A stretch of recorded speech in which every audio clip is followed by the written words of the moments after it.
On va maintenant pousser les portes d'une entreprise qui a le vent en poupe. La société Epta, créée dans les années 30 à Anglet, c'est l'une des plus grandes du Pays Basque. Une usine spécialisée dans la fabrication de vitrines réfrigérées. Visite guidée ce vendredi pour une journée portes ouvertes à l'occasion de la Semaine nationale de l'industrie. Perrine Durando, Emmanuel Galerne. Des bras, beaucoup de bras, enroulent, vissent ou soudent presque 24 heures sur 24. L'activité chez Epta à Hendaye est assez impressionnante. Sur 45 000 m², 430 salariés sont spécialisés ici dans la fabrication de vitrines réfrigérées. 20 000 pièces sortent des ateliers de production chaque année, une toutes les 8 minutes.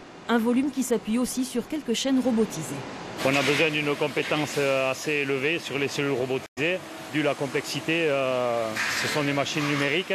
En 2014, on a consommé entre 6 000 et 7 000 tonnes de matières premières et approximativement 2,5 millions de pièces fabriquées en tôlerie. Sans les cellules robotisées, nous n'aurions pas pu atteindre un résultat tel que celui-là.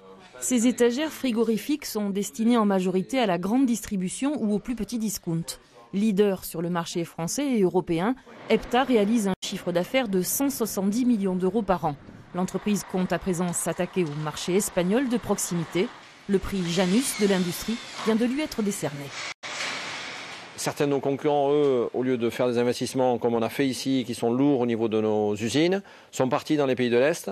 Nous, on a fait le pari de la créativité, le pari de l'innovation. Pour donner envie aux futurs spécialistes de la chaîne du froid de rejoindre cette grande famille, des journées portes ouvertes ont permis aux élèves du lycée Canto d'Anglet de découvrir l'entreprise. À la veille de la Semaine de l'industrie, une convention de partenariat a été signée entre leur lycée et Epta France.